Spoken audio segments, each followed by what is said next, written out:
各位线上的同修，大家晚安，大家好，欢迎大家一起来读书。今天晚上我们读书会要讲的是：先自重才能被重用，先自拔才能被提拔。这句话是在强调一切事情都要从自己本身先做起啊。但也不是说别人的重用跟提拔不重要，不是这样子哦。善知识的相助当然是很重要的外援呐，也就是成就道业很重要的力量啊。所以主题的这句话是在强调先后的顺序很重要啊，就是《大学》这本书里面呢，曾子所讲的一句话，叫做“物有本末，事有始终，知所先后，则近道矣”呀。意思是说，任何一件事情或任何一门学问啊，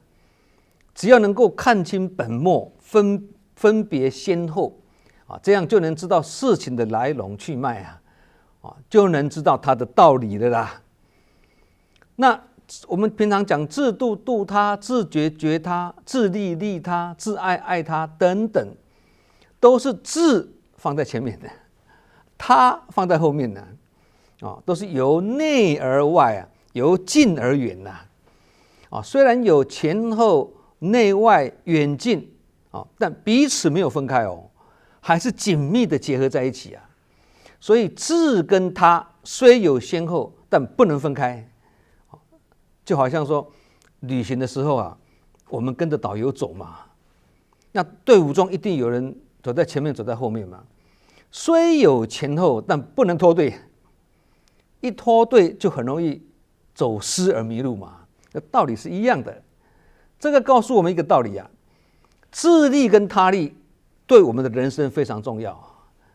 其中这个他利上次我们有讲过了包含善知识，也就是贵人，跟佛菩萨的力量啊。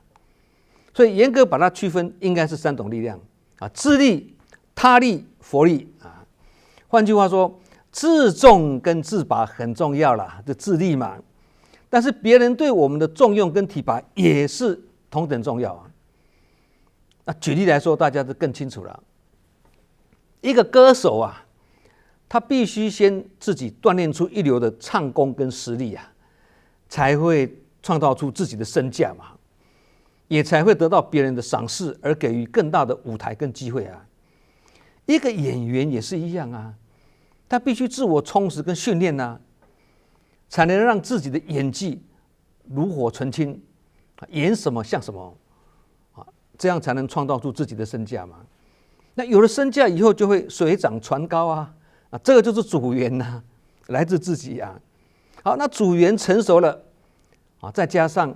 外在的经纪人或制作人他们的外援相助大家配合那这样条件就具备了嘛，因缘也都具足了那自然就容易成为巨星了那在最近5年里面呢，影后杨紫琼来拜访证严上人2次因为他是马来西亚人嘛，由于种种的特殊因缘呢，2次来访都是由我来负责接待那在接待他的互动过程中呢，我就观察他的一举一动虽然身为国际巨星，但是没有架子，很平易近人也有赤子之心在证严上人面前呢，他是很虔诚恭敬的这就是自我充实而培养出来的人格涵养而这样子的人格特质呢，一路带领着他呢，拿到演艺界最高的殊荣奥斯卡金像奖最佳女主角第一个华人那为什么好莱坞有这么多优秀的演员，偏偏评审委员都一致肯定杨紫琼呢，而把这个殊荣呢颁给他呢？这就是实力原则强中自有强中手差一点就差很多了那另外一位巨星刘德华也是一样为什么又唱又演，都到了60岁了，天王的地位还历久不衰其实唱功跟外表跟他不相上下的歌手也是一大堆甚至比他年轻的实力派的歌手也是一堆那为什么老天爷就独厚于他呢？其中必有缘故因为刘德华是以他的职业道德、更敬业的专业精神，以及对艺术的热情而著称。他以谦虚、礼让、诚恳跟努力工作的敬业精神呢，赢得了观众跟演艺界同事们的尊重啊。此外呢，他在公众场合所展现出来的亲和力跟真性情也是让大家津津乐道啊。我有一次在网络上看到一则影片，那刘德华在登台之际已经站在舞台上中间了。那这时候他突然看到了台下有几位保安人员用力在推挤一群观众，就是他的粉丝啦。当他看到，他当场就离开他的位置，走到舞台边大声的跟这几位保安人员讲请不要这样粗鲁的对待我的粉丝。你想想，他这个举动会让多少的现场观众感到很贴心会让多少粉丝很感动而且呢，这个场景还被现场的粉丝呢把它录起来，短短几秒钟的影片呢，在网络上广传。那这个对刘德华的巨星形象是多大的加分不要以为这种小小的动作没什么这不是每一位知名的艺人在台上时会有的反应跟动作在万众瞩目的台上，他还能够关心台下他的粉丝被推挤这个是要有柔软的心思，才会有这样温馨的动作出来这个就是我们常常讲的真性情不但观察敏锐反应迅速，这就是与众心不同的人格特质不止如此一群艺人同时站在台上他站在中间嘛，那他把原来他自己那个中间位置礼让给一位后面来的一位年长的资深的艺人这样子小小动作看出一个人的谦卑。杨紫琼跟刘德华他们的人格涵养其实跟他们的歌艺或者演技无关但好的主缘跟好的外缘里应外合钉钉塌塌啦，层层叠叠的融合在一起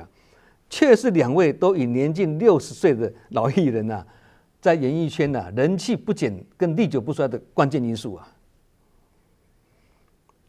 现在还有一位更厉害的，就是美国的泰勒斯他在全球130多场的演唱会里面光是门票收入就达台币1000多亿比一些国家的 GDP 还高史上第一人歌唱的好听的歌手是一大堆为什么他与众不同？各位可以从网络上去看看他过去在纽约大学毕业典礼里面演讲的一个片段肚子有东西歌唱的好是如虎再加上超高的内涵、智慧跟思想这就是天意变成如虎添翼不成功也难这是其中必有缘故不是唱唱歌而已没那么简单不过也不是很有实力或很有才华就一定会红会成功不一定。有果就有因有因就有果啦。艺人会不会红除了本身条件之外呢，也是跟因缘果报有关也就是运气跟福气的这个又是另外一种状况成功或失败也是离不开因缘果报努力不一定会成功要方法用对才有可能。那努力又有方法用对也不一定成功，还要有福报对，一样的道理人生旅途是一帆风顺或者是命运多舛也是因果历历不爽你不信也无法否定这个真理的存在我们看到有一些实力派的歌手或演员本身条件也很好歌声优美，演技一流年纪轻，外形也长得不错但就是不会红这个就是有智力但是缺少他力造成星途不顺这个就跟个人的福报有关演艺圈是如此，商场也是如此啊。在困境中啊，如果只会怨天尤人啊，怨东怨西啊，一直怪别人呐，不懂得反省自己、检讨自己，来调整自己，这个就是不了解人生的真理啊。有一句话，欲知前世因，今生受者是；欲知来世果，今生做者是。这个因果的道理懂了啦，就有救。那不懂或不信的话呢，那神仙或佛菩萨在你面前也救不了你啦。因为不信因果，就是与佛无缘嘛。而佛是不度这种无缘之人呐。佛经有一个故事啊，有一次阿难跟佛陀呢出门托钵啊，那途中休息的时候呢，佛陀要阿难把听过的法再讲一遍给佛陀听的。那阿难就分享了这个善知识的重要了啊，他就说人如果不忘记善知识常常乐于亲近善知识，那就等于成就了一半的梵行了。这个梵行就是道业的意思了。那佛陀听了就说你刚刚讲的一半梵行还不够。人如果一生修学佛法，能永远不忘记去亲近善知识，就等于是满分的梵行具足了啦。如果没有善知识引导，则差之毫厘，失之千里，越精进反而越偏离正道啊。如果有善知识的引导，则纷纷努力，纷纷收获。所以亲近善知识可以说是圆满的梵行的啦。后面几段是我自己加上去的，前面才佛陀讲的。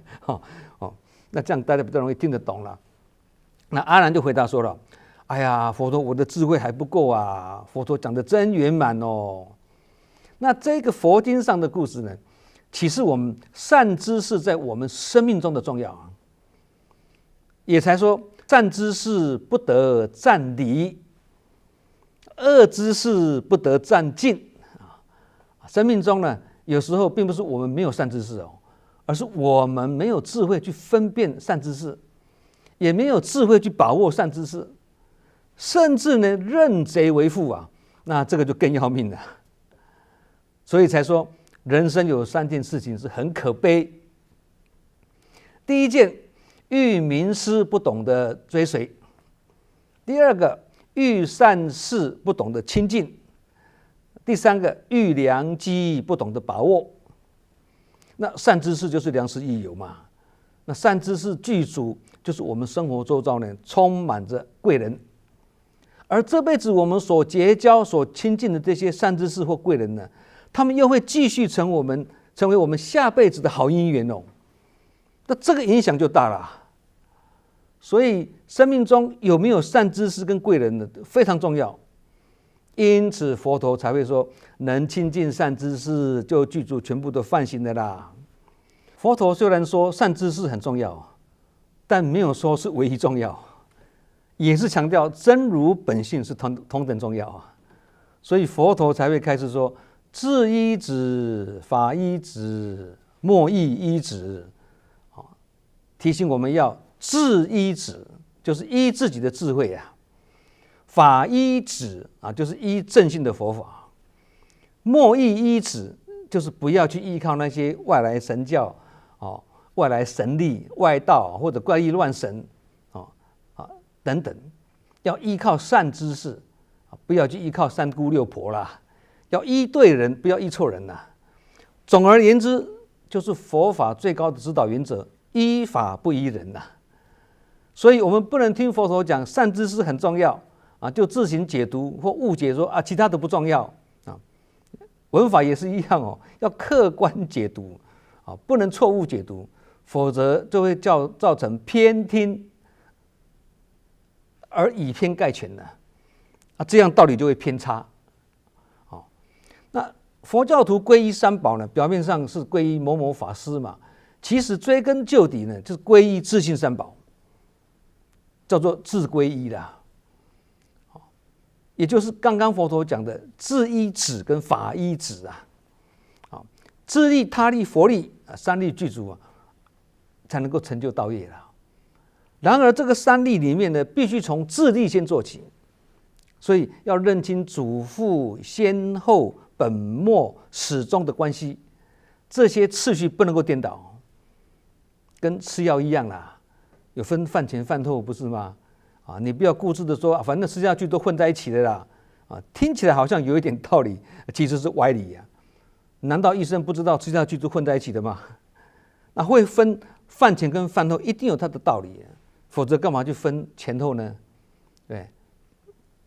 所谓天助自助，就是先自助，才能得到人助跟天助啊。这个人助跟天助就是什么？他力。那自助就是自力自己先做到尽心尽力，才会有老天爷的一臂之力嘛。所以说皇天不负苦心人，有志者事竟成里面这个苦心人跟有志者就是自力，自己先做到就叫自依止同理，要先做到自己心诚，佛菩萨才会灵嘛，叫做心诚则灵，不是吗？自己心不诚，那菩萨就不灵的啦。所以才说心诚则假佛牙也灵，心不诚，真佛牙也不灵。那我们刚刚前面讲说，要成为天王巨星或歌后，要凭自己的实力了。要成为顶尖的运动选手也是一样，自己很勤于自我训练、自我充实、自我苦练这也是一种自力就是主言嘛，有了主言还不代表就会成功还要再加上好的助缘这样才会如鱼得水不过即使选手很优秀，教练也很厉害，也不一定保证会成功为什么？就是刚刚前面讲的嘛，福报跟运气的问题而且呢，人无百日好，花无百日红再怎么顶尖的选手，还是会有低潮的时候受伤被迫停赛的时候甚至年纪大了就要宣布退休嘛不一定永远都是处在巅峰状态这些都是自然法则虽有大力也抗拒不了有很好的教练，但自己不努力，这样也很难成为顶尖高手。就好像有很好的老师，但学生自己不用功，这样也是徒然同理有很好的师傅，但弟子懈怠不精进这样也是枉然自己很有实力，都不保证会赢何况是自己没有实力，甚至还缺少贵人那这个成功的几率一定是更低嘛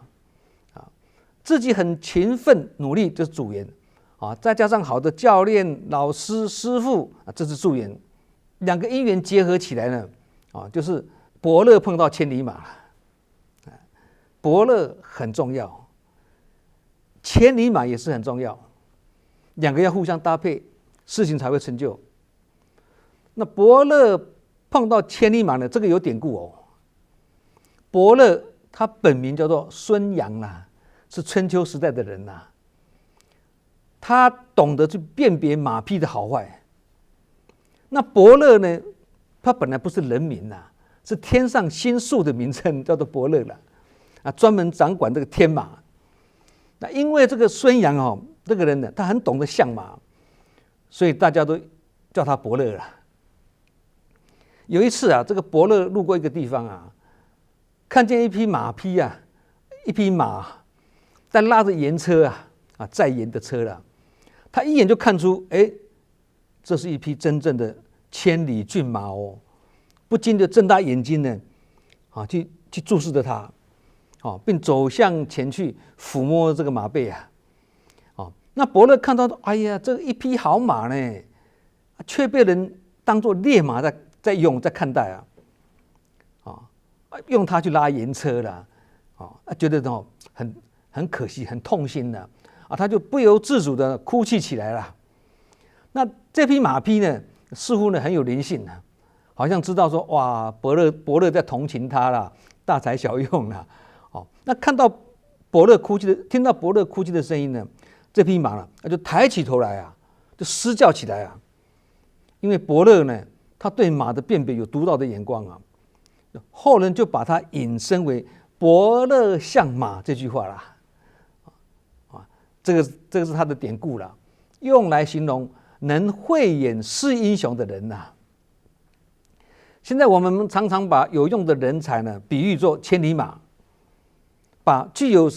识才眼光的人呢比喻作伯乐嘛。那民居如果没有遇见伯乐了，即使能够日行千里啊，能追风逐电也是没有用啊。所谓世有伯乐，后有千里马，千里马常有，伯乐不常有啊。这句话意思是说，人才很多啦，但是能够慧眼识英才的人就不多啦，而令人有怀才不遇的感慨啊。然而，如果能自我充实之后，适时把握机会，就展露自己的才华，然后再自我推荐，这又何尝不是千里马自我寻求、展翅高飞的途径呢？是吗？做人是要低调，没错啦。但机会来的时候，也要能够用智慧把握因缘啊，趁势展现自己的才华啊。这个跟做人低调是不冲突的啦。很有才华，但没有入人群去发挥才华，这样也只能够孤芳自赏，就很可惜的。然而入人群去发挥所长跟才华，这样才能为自己创造出刚刚所讲的嘛，伯乐相马这样的机缘呐。那匹马如果没有出来拉盐车，虽然是大材小用没有错啦，但是他如果没有出来拉盐车，而是关在那个马厩里面呐，怎么会有贵人看到他呢？人还不是一样的道理，对不对？要入人群才会有好姻缘呐。所以有时候姻缘也是要靠自己去创造哦。把握姻缘很重要但是创造姻缘是更重要啊。没有师父创造姻缘，弟子哪有机会去把握姻缘啊？三国时代啊，刘备三顾茅庐去见诸葛亮啊，最后诸葛亮呢出山相助啊，这也是要诸葛亮有能耐啊，有条件啊，刘备才会恃才而三顾茅庐嘛。刘备怎么不去找别人，偏偏要找诸葛亮，而且还三顾？这就是千里马遇上伯乐的例子啊。那反观唐代的诗人啊，像杜甫啦、李白啦、韩愈的这些人呢，他们都是属于怀才不遇之士哦，都很有才华，但是很可惜没有机会遇上伯乐，最后都是郁郁寡欢而终啊。这个告诉我们一个道理啊，虽然自己很有才华或很会充实自己、提升自己，但如果命中缺少贵人或缺少善知识的一臂之力啊，这样也很可能会英雄无用武之地啊。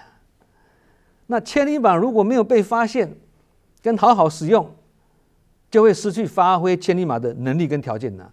不能发挥功能啊，而被当作一般的马匹使用啊，那么世界上就看不到千里马了啦。看不见不是没有，而是你不具慧眼哦，所以无法慧眼识英雄啊。那人群中或团体里面也是常有这样的现象，不是没有人才，而是不懂得重用人才，或也不会留住人才，所以有人才进来，最后也是流失。那人才不能被重用，不能有效发挥他的才华，这个跟庸才有什么不一样啊？就好像贵人出现却不懂得亲近啊，这样跟没有贵人有什么不一样呢？道理是一样的。所以被用者跟用人者，就好像伯乐跟千里马两个都很重要了。对，懂得用人才的人呢，即使碰到无根之树啊，看似无用啊，他都可以把它变成有用之才啊。这就是正言上人开始讲的，没有不能用的人，只有不会用的人。这句话我们在读书会里面讲了好几次啊。因为这样子的用人之道呢，是心包太虚、量周杀戒的境界啦，已经是超越世间法、领导统御的那种框架，而进入出世领众的境界啦。我们虽然是凡夫啊，但还是要朝这个境界去努力迈进的啊。先做到超凡，最终目标是入圣啊，这超凡入圣嘛啊。所以所谓的没有慧眼难识英雄，因为没有慧眼，所以看不到人才。有些人不但没慧眼，心量也不大，所以容不下人才啊。他知道他是人才，但是他不用他，甚至呢还嫉妒英才啊。格局很小，心量很小啊，不能发掘人才，即使有人才他也不会用啊。结果做来做去就自己一个人啊。所以有一句近世是这样子讲嘛：做好事不能少我一人，做坏事也不能多我一人。这里面有2句话，后面这一句呢，做坏事不能多我一人，这一句可以大声对大家讲。但前面那一句啊，做好事不能少我一人啊，要讲这句话就要小心哦。如果是带着师有事弟子服其劳啊，或是那种行善行孝不能等啊，如果带着这种心念去讲啊，那这句话可以大声公开讲。然而如果是带着不能少我一人，所以非我不可哦，如果心态是这样，那最好不要说出来，因为心态上如果有非我不可，我很重要，我说了算，我以为我认为里面都是我，这样就很麻烦的啦。因为这个就是我慢我执跟我见啦啊，这样呢做来做去都是自己一个人，因为没有跟人家广结善缘，所以得不到好的助缘啊。所以世上没有无所不能的人，世上也没有完美无缺的人，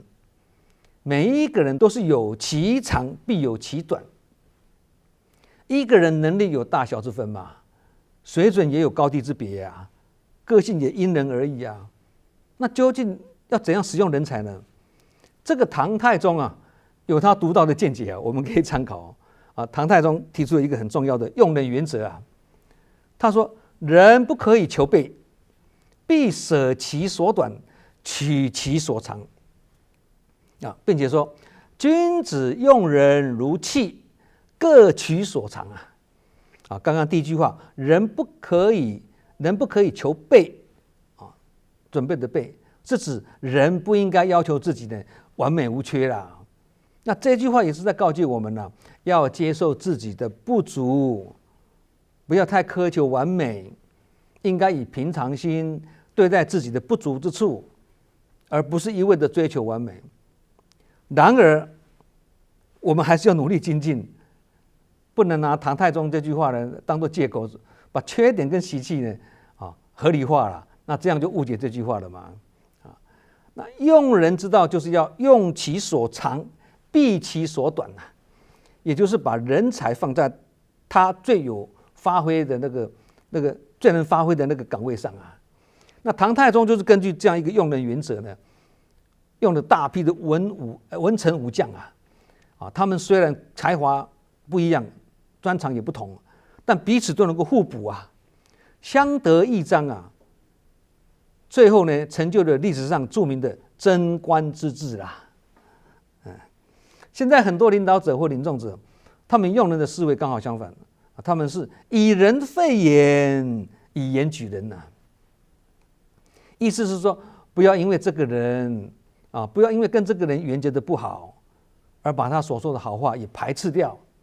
这个叫做以人废言不喜欢他讲的话都不听，即使真理也不听就以人废言也不要因为这个人很会奉承我、恭维我、拍我马屁，我就对他另眼看待，把机会都留给他甚至呢，把对方不合理的言行也把它合理化还把是非当成真理那这个就很要命了。这个就叫做以言举人要一切以法为师，以法为依归依法不依人把法当作最高指导原则，这样做什么事才会不如法不要因人设事，也不会因人而异，而是一视同仁，没有分别这就是佛法所说的慈悲等观嘛。即使自己是领导者或领众者也不要以自己的喜好跟感觉呢，或者感情用事呢去做决定也不要更不会把工作机会呢或来自十方的资源去吃香受受哦。如果这样做呢，就是把佛法当人情了。这个也有典故哦。智者大师要离开大苏山去自立门户的时候呢，他的师父的慧思禅师啊，就给他2句话叮咛他：莫将佛法当人情呐，莫做最后断种人呐。莫将佛法当人情的意思就是说，刚刚讲的嘛，不以人废言，不以人废言，不以言举人呐。那莫做最后断种人，意思是说，不去推人家的道心呐，不去断人家的慧命呐，也就是宁动千江水，不动道人心，不是不杀生命而已哦，不断人家慧命，这个才是正确的。杀生命都叫杀生的，断人家慧命怎么不叫杀生呢？所以正言上人对斋戒的诠释啊，是广义的讲啊，不是吃素不杀生叫做斋戒，不去断人家的道心，也不去断人家的慧命，这个也叫做斋戒。这个就是不做最后断种人啊，去断人家的慧命的意思啦。那智者大师碰到人世的困难或问题的时候，他始终就记住这个慧思禅师给他这2句话，把它奉为终身的圭臬。可见这2句话是多么的重要。我们学佛要有进步，更要拿这2句话来当作警惕。以上所分享的都是很值得我们拿来自我充实，把它当作功课了。那功课一旦准备充足了，就有如花若盛开啊。而一旦被重用或提拔啦，那就是蝴蝶自来嘛。所以要蝴蝶来，就要先让花朵盛开嘛。同理，要被重用跟提拔就要先自重跟自拔，对。好，我们今晚的读书会，先自重才能被重用，先自拔才能被提拔就说到这里。祝福大家法喜充满，福慧双修。我们下周同一时间再见。